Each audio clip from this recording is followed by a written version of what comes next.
नहीं नहीं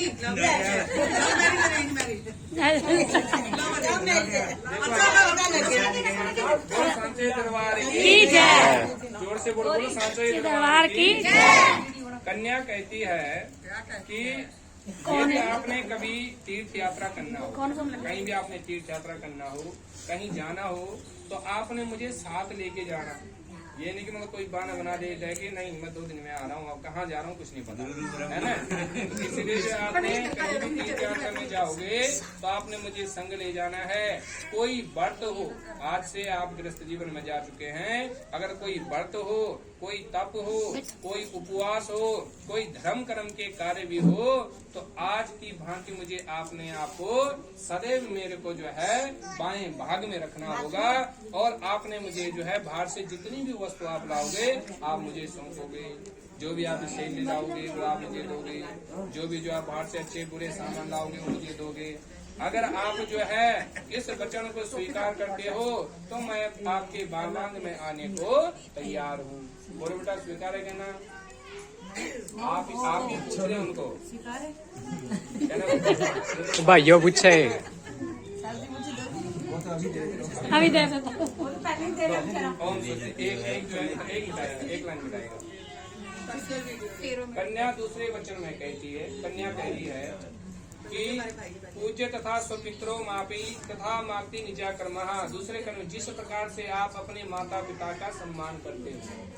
कौन कह रही है? कन्या कह रही है। कन्या कौन है? तो कह रही है कि जिस प्रकार से आप अपने माता पिता का सम्मान करते हो उसी प्रकार मेरे माता पिता का भी सम्मान करना होगा। हालांकि उन्होंने अनुमति दी आपको या नहीं दी, जैसे भी क्या होगा, पर आपको भी सम्मान करना पड़ेगा। और मेरे कुटुंब में मर्यादा के अनुसार, जो मेरा कुटुंब है, जो इनका कुटुंब है, मर्यादा के अनुसार आपको धर्मानुष्ठान करते हुए ईश्वरी भक्त बने रहे तो मैं सदैव आपके बामंग में रहने के लिए तैयार हूँ। कहने का मतलब है कि मेरे कुटुंब का और मेरा मान सम्मान करना पड़ेगा। किसी के सामने मेरी बेइज्जती नहीं करना, मेरे कुटुंब की बेइज्जती नहीं करना। अगर आपको जो है यार स्वीकार है तो मैं आपके बामंग भाग में आने के लिए तैयार हूँ। बोलो बेटा, कहना स्वीकार है? बोलो स्वीकार। जोर से बोलो। यहाँ पे तीसरे वचन में जो कन्या कहती है जीवितम अर्थवस्तु पालनम पुरातनम सर्वा। तीसरे वचन में कन्या कहती है, कितनी सुंदर बात है कि आप मुझे ये वचन दे कि आप जीवन के तीनों अवस्था में, अब आपकी जीवन में 3 अवस्थाएं हैं। कौन सी? एक तो आपकी जो है अभी क्या है, आपकी अभी जो है प्रौढ़ अवस्था से वृद्ध अवस्था तक आप जवान हो चुके हैं, ठीक है ना। अब आपकी मध्य अवस्था आएगी तो फिर आपकी वृद्ध अवस्था आएगी। वृद्ध अवस्था तक मेरा पालन करना होगा आपको। आज के बाद सारी रिस्पॉन्सिबिलिटी आपकी, खाने की, पीने की, कपड़ा पहनने की, सारी रिस्पॉन्सिबिलिटी आपकी, ये सारा आपको मुझे पालन करना पड़ेगा। और मेरे जो है अच्छे बुरे का आपको ध्यान रखना पड़ेगा। वैसे तो ध्यान ही रखते हो, उनको दिखाई दे रहे सबको कितना ध्यान रखते हैं, है ना। तो मेरा पालन करते हो तो ही मैं आपके बामांग में आने के लिए तैयार हूँ। बोलो बेटा, कहना घर से पेश करके आते हैं कैसे सारा। चौथे वचन में जो कन्या कहती है कुटुंब से पालना करता। देखो कितनी अच्छी बात है। अगर शास्त्र मत के अनुसार कोई चलता है तो जीवन में कभी नहीं क्लेश हो ही ना। इंसान के जीवन में, इंसान के जीवन में कभी जो है क्लेश कुटुंब हो ही ना। अब चौथे कन्या में देखो, कन्या क्या कह रही है कि आप जब तक घर के बाहर की पूर्ण चिंतन मुक्त थे, तब तक जो है जो आपका घर था उसमें किसी प्रकार की चिंता नहीं, क्योंकि माँ बाप तुम्हारा पालन कर रहे थे।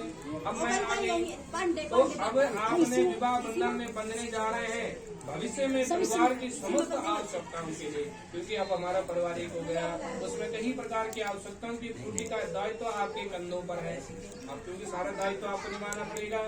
और यदि आप इस भार को सहन करने की प्रतिज्ञा करते हैं तो मैं आपके बामंग भाग में आने की जो है मैं आपके बामंग भाग में आ सकती हूँ, क्योंकि मेरे साथ साथ आपने घर में माता पिता बहन बंधु सबका आपको ध्यान रखना पड़ेगा। और मेरे साथ आपको जो है सुख दुख का जो भी निर्वाह हमारे बीच में होगा हम एक साथ कर उसे झेलेंगे। अगर आपको स्वीकार है तो मैं आपके बामंग भाग में आने के लिए तैयार हूँ। बोलो बेटा, स्वीकार है? आपने समझ लिया? पहले नहीं समझे, ये आपके लिए बहुत जरूरी है। ये कह रहे हैं कि शादी हो गई है, रिस्पॉन्सिबिलिटी बढ़ चुकी है, पर इस रिस्पॉन्सिबिलिटी में मैं ही नहीं हूँ कि सब कुछ तुमने मेरे पे खर्च करना है। नहीं, घर में भी जो तुम्हारे सास ससुर हैं, जो माँ बाप हैं, उनके प्रति भी प्रॉपर जो है मान सम्मान होना चाहिए और उनको कोई ठेस ना पहुंचे, ऐसा जो है कोई काम नहीं करना। ठीक है ना, मिटा दो। 5वें वचन में जो कन्या कहती है कि घर के कार्यों में लेन देन अथवा किसी प्रकार के हेतु खर्चा करते समय यदि आप मेरी भी मंत्रणा लिया करें, मेरा भी थोड़ा सा ध्यान करें, और आपको उस अवस्था में मेरा मान सम्मान रखना होगा। कहीं पता चले घर में कोई बड़े खर्चे आ गए और उसमें आपने मेरा ही कांटा मार दिया, समझो मेरी बात। और उसमें आपको मेरा मान सम्मान रखना होगा, और सदैव जो है पत्नी तो सम्मान तो बढ़ता ही है, साथ ही साथ अपने अधिकारों की प्रति संतुष्टि का भी आपको मेरा आभास होना चाहिए कि घर में मेरा अधिकार बना रहे, मेरा अस्तित्व बना रहे, मेरी जो है आस्था को, मेरी जो है इज्जत को कोई ठेस ना पहुंचे, उसका दायित्व आपको देना होगा। अगर आप इस बात के लिए स्वीकार है तो मैं आपके बामंग भाव में आने के लिए तैयार हूँ।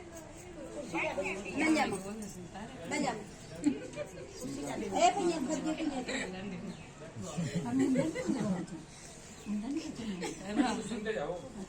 अब कन्या कहती है अपनी सखियों अतः, देखो 6ठे वचन में कह रही, ना मेप मानस सानिध्यो सुपीदो दूतम दुर्सेते। कहते हैं हे वर, यदि मैं अपनी सखियों अथवा स्त्रियों के बीच में बैठी हूँ, है ना, उसे तो सारे काम करके बैठी तो अच्छी बात है, ठीक है ना। अगर मैं कन्या और स्त्रियों के बीच बैठी हूँ तो आप वहाँ सबके सामने किसी भी कारण मेरा अपमान मत करना। ये नहीं करना कि तू क्यों बैठी है, घर में रोटी नहीं बनाई, अब तक जो है घर में मेरा एक काम नहीं किया, मेरा अपमान नहीं करना आपने वहाँ पे। यदि आप जुआ अथवा अन्य किसी प्रकार के दुष्व्यसनों में अपने आप को दूर रखेंगे, आप हमेशा जो है दुर्व्यसनों से, शराब से, नशे से, इन चीजों से दूर रहोगे और सदैव मेरा मान सम्मान करोगे। मैं कहीं भी जो है किसी जो है अपने व्यक्ति के लोग में बीच में बैठी हूँ, वहाँ मेरा अपमान नहीं करना, मुझे सम्मान पूर्वक आपने बुलाना। यदि आपको स्वीकार है तो मैं आपके बामंग भांग में आने के लिए तैयार हूँ। बोलो चलो उठाओ। अब 7वें वचन में कह रहे हैं, कन्या कहती है, देखो कन्या कह रही है 7वें वचन में, वर मांगती है कि आपने आज से पराई स्त्री को माता के समान समझना है। क्योंकि जो है स्त्री बहन, सारे जितने भी जो है स्त्रियां हैं सबको बहन भाई बहन समझना है।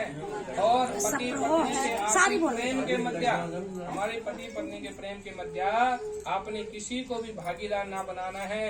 यदि आप यह वचन मुझे दे दो, किसी भी प्रकार से आपने जो है अब शयन नहीं करना है, किसी के घर में सोना नहीं है, मतलब बिना कारण, समझो मेरी बात। और सदैव जो है आपने जो है पति पत्नी के जो मध्य प्रेम है उसके भागीदार जो है आपने बनाए रखना है। यदि आप यह मुझे वचन दो तो मैं आपके बामंग में आने के लिए तैयार हूँ।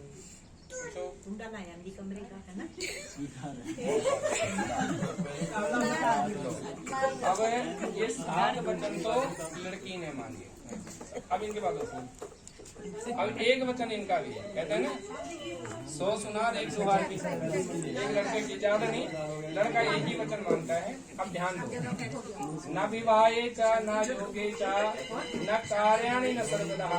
हे कन्या, मैंने तुम्हारे 7वां वचन मांगा, मैं तुम्हारा मान सम्मान करूंगा, मैं आपको कभी बुरा नहीं बोलूंगा, ना ही दहेज के बारे में कभी तुम्हारे कुटुंबियों को जो बोलूंगा, ना ही मैं सदैव जो है कभी किसी के सामने तुम्हारा अपमान करूंगा।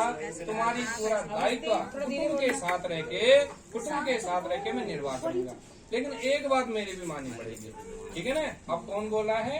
वर बोला है। क्या बोला है?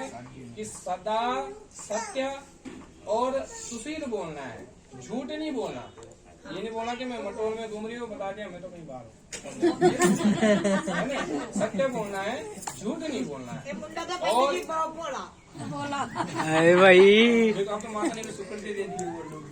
दूसरी बात कहना जो है, कभी भी जो है पराये मर्दों के सामने नहीं हंसना, किसी भी लोगों के सामने जो हंसना नहीं है, व्यर्थ का गाना नहीं बजाना, व्यर्थ का जो है मतलब जो है किसी के सामने जो है हंसना नहीं है। पंडित जी के सामने भी नहीं हंसना। नहीं, किसी के सामने। हम सारे ठीक है। सदैव जो है मेरे सास ससुर का मतलब मेरे माता पिता की आपने सेवा करनी है। मेरी जो है बहन जो आपकी ननद बहन है उसका आपको मान सम्मान करना पड़ेगा। घर में सुख दुख जैसा भी होगा, ये नहीं कि आज हमारी सैलरी अच्छी है तो हम बड़े खुश हैं, कल के दिन कोई विपत्ति भी आ सकती है। सुख दुख जैसा भी होगा दोनों को घर का निर्वाह करना पड़ेगा, दोनों को घर का निर्वाह करना पड़ेगा। और उसमें सबसे बड़ी बात क्या करें, कहते बिना पत्नी का गृहस्थ तो हो ही नहीं सकता। जरा सोचो, अगर शादी ना करें बिना गृहस्थ का जो है पत्नी हो ही नहीं सकती। समझे मेरी बात? इसीलिए तुम मेरी विश्वास पात्र बनो, तुम मेरी विश्वास पात्र बनो और आप मेरे भाग में आने के लिए तैयार हैं। ठीक है ना? समझ गए आप? नहीं समझे, गुस्सा नहीं करना, झूठ नहीं बोलना, सास ससुर की जो है सेवा करना और सुबह उठकर जो है आलस्य नहीं करना, आलस्य भी नहीं करना। सुबह 4 बजे उठ के सबको चाय पानी देना। चलो जो भी है कहने का मतलब कि सास ससुर की सेवा जरूर करना और 7 बजे आए ना आए वो आपका कर्तव्य है। ठीक है ना? तो इस चीज का सारा निर्वाह करना पड़ेगा और आप विश्वास पात्र बनो। क्योंकि पत्नी देखो परिवार की पति और पत्नी का ऐसा प्रेम होता है कि पत्नी को क्या चाहिए पति समझ लेता बिना बोले, और पति को क्या चाहिए पत्नी को पता नहीं। इसी को ही आत्मविश्वास बोलते हैं एक दूसरे के प्रति। समझ रहे मेरी बात? तो ये प्रेम आपको आपस में जागृत करना पड़ेगा और उसका सबसे बड़ा कारण है कि दोनों अगर गुस्सा का परित्याग करें, छोटी छोटी बातों का अगर परित्याग करें, यानी कि छोटी छोटी बातों को बड़ी बड़ी लेके घूम रहे हैं, तो उससे क्या होता है हमेशा गृहस्थ खराब ही होते हैं। किसी में अपने आप को कंपेयर नहीं करना कि वो इतना पैसे वाला मैं क्यों नहीं हूँ, मेरे पास ये सब नहीं है। धीरे धीरे परमात्मा सबको देता है, कोई ऐसा नहीं जो नहीं देता, पर समय लेता है सबके साथ। तो इसीलिए जो तुम मेरी विश्वास पात्र बनो, विश्वास करो और मेरे जीवन में जो है आप पत्नी का जो धर्म निर्वाह करो। बोलो स्वीकार है? कन्फर्म? चलो बेटा लो जी, बोले सांचे दरबार की जय। अब इनको खड़े उठाओ, इनके स्थान परिवर्तन करो, जरा चेंज कराओ।